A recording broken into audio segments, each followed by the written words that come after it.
Hi everyone, it's Margaret here with 60 and Me, 2025, here we are.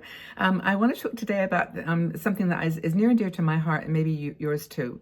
A lot of women in our community tell me regularly that they want to travel more as they get older, but they don't like traveling by themselves. They want to travel solo, but they want to in some way be protected and part of a group. So I've got some ideas for you because I've personally participated in some group activities that have really been amazing. And they give you both the sense that you a little bit on your own, you get to the destination by yourself, of course, and then you just kind of you have a bit of time in a group, but you can take time to yourself. It gives you a basis for, organization and safety that is important as we get older. So I'll tell you a bit about some of the ones I've experienced, but I'm all for that kind of sense of adventure and discovery. So I choose groups that are a little bit maybe not on the mainstream, that are a little bit in the more remote places and interesting places. And I've got some plans for 2025, which I'll share with you, which I think are going to be quite good fun. So why travel in general? New people, new experiences, new culture, new energy, new foods, just new discovery of things you maybe had a lifetime passion to do. A lot of people want to come to Europe for reasons of linked to legacy and family connections. And of course, I'm very blessed to be here in Europe, so I can give you some tips and tricks. But let's, thriving in 2025 is our mantra, but let's thrive on the road as well as in our own little homes. I would say just in general, just one guideline is to plan your travel outside the holidays in Europe, like the summer holidays. Go travel in even February, March, April, May, then September, October, November, but then December gets busy again. So, just use that as one of your guidelines because if you've got a dream destination, it's also someone else's dream destination, trust me. And especially in Europe, it gets so crowded and it can really minimize the pleasure. But let's talk about just in general destinations, and then I'll talk a bit about some groups that you might want to check out and explore. So, like I mentioned earlier, a lot of people have a connection to the UK, Ireland, Scotland. They've always wanted to go to these places, so that's definitely a consideration. Some places are not that exotic. I mean, you may just have a family connection in a place that you want to go and visit. It doesn't have to be like Paris or one of the sparkly cities, Vienna, whatever. It can just be your place. Another place that people often have a desire is to go north to Iceland, Finland, Norway, Sweden, Denmark. These are the places where you see the northern lights in the winter months, but you have to go in the winter, February, March. And, maybe that's a bucket list item. So that's another category. For me, Eastern Europe is a fascination to me. I've actually done a lot of travel in kind of Western Europe and, France, Italy, Switzerland, of course. But I'm interested in some of the places like Albania, Montenegro, Slovenia. And I'm planning actually to try to do a train journey through those places in 2025. I'm working with Interrail to see what is possible, but that's kind of one of my passions. Another thing to say is there's lots of great places in your own hometown. When you have visitors, what do? You take them to places and you say, oh, I've never been here myself. It's just so common that happens. But, just research your destination, know where you want to go and know why you want to go, and then start digging around some other ideas. Now, in the United States, there's some really popular destinations that you might not have thought of. Excuse me. Sedona in Arizona. If you're freezing on the East Coast and up rainy Seattle, you might want to go to Arizona. Some really beautiful places there. And also in New Mexico, Santa Fe, Albuquerque. Really, really beautiful. And of course, the East has got its charm too. New York City, anywhere in New York, upstate New York is beautiful. You've got, what do you call them, the Eastern Seaboard places. I went to Massachusetts. I think Bar Harbor was in Massachusetts. It might have been in Maine. I get them mixed up, but that beautiful area there too. Bar Harbor was a strong memory for me because of a woman that I knew there, and she was just gorgeous. Anyway, and other places in California, of course, you've got San Diego, Coronado. There's just so many, I'm trying to think of all the places, Venice in California. And I'm sure you can fill in the blanks. Help me here. Put some in the States, put some places that you might want to go that are destinations. And you will find so many group opportunities around United States. And then Europe too, but let's just talk about the ones that might be familiar to you in the States and Canada. I mean, I was I lived in North Bay, Ontario for many years, in Toronto, Montreal, Chatham, Windsor. Those are my kind of Ontario places, but there's tons of Quebec and beautiful Banff and Alberta, Saskatchewan. I don't know what that's like, but and British Columbia. There's so many places. Internationally, the big trend places right now are Japan, Korea, Lisbon. #1. That's voted the #1 city in the world this year, Lisbon. Yeah, Reykjavik in Iceland. I mentioned the North, Italy, Tuscany, Florence. We're going there in October with a group of women from the 60Me Patreon group. There's 18 of us going to be on a bus. Heaven help the driver.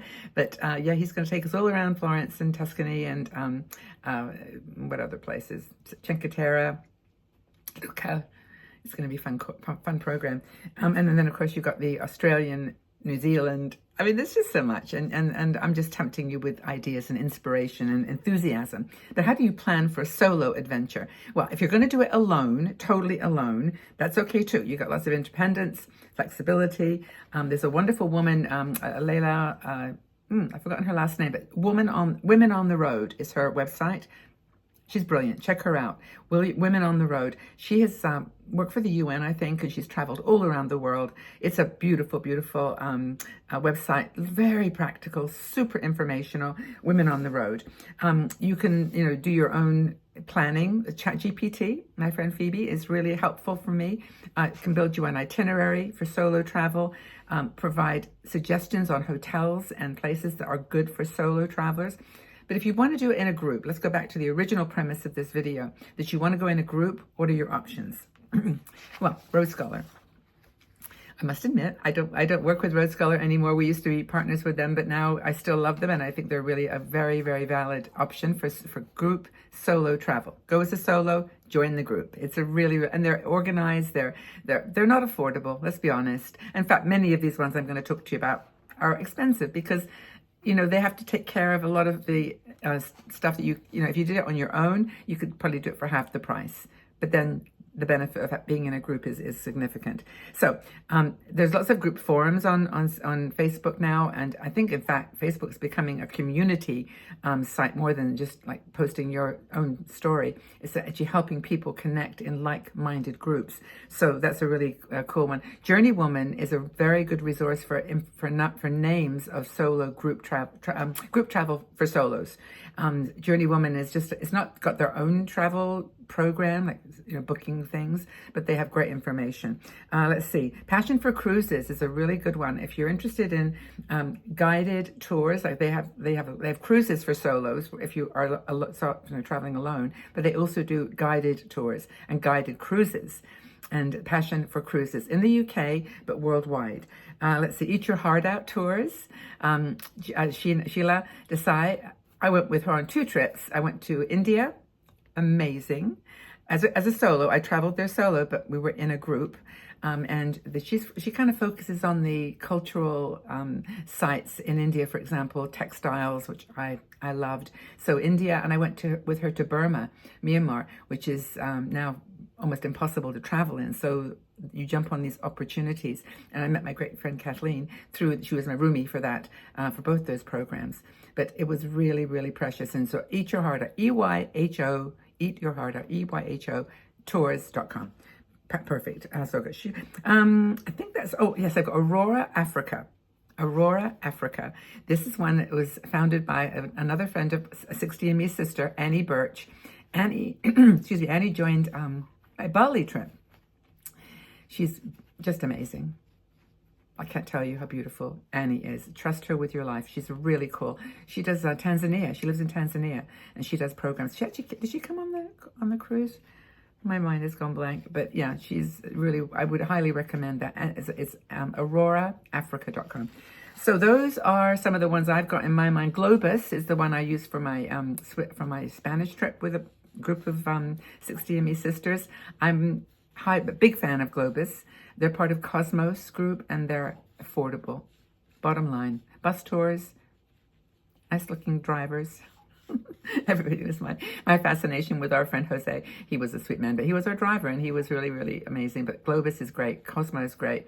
Intrepid is one that people keep talking about. And then, of course, I have to mention Oats, because Oats is a company that we are working with at 60andMe for a cruise, Danube River Cruise, Christmas Market Cruise at the end of 2025 in December. Yeah, so Oats Travel does a lot of really great tours. So that's another option you've got. You know, if you're traveling solo, even in a group, planning is really, really important. Make sure you've got all your documents in multiple places.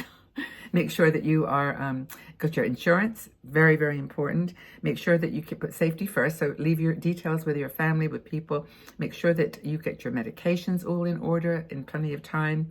And then the biggest thing, of course, is packing. You know, travel light, and do your best to sort of just take the minimum of things. You'll bring back other things perhaps, but go light. It's really, really important. I'm actually going to the UK tomorrow.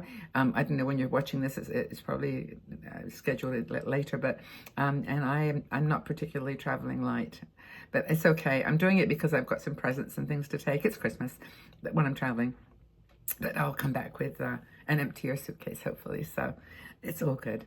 So that's kind of it for my thoughts about, you know, group travel and being a solo traveler in a group setting. Hope that you've got some inspiration and some ideas from this. If you've got a company that you've worked with that you really, really like, and that, you know, as you traveled solo and then joined the group, or booked it in advance as part of the group, let me know. And I would like to share. So it's important because it's, you know, I don't want to travel by myself all the time, although I do it regularly.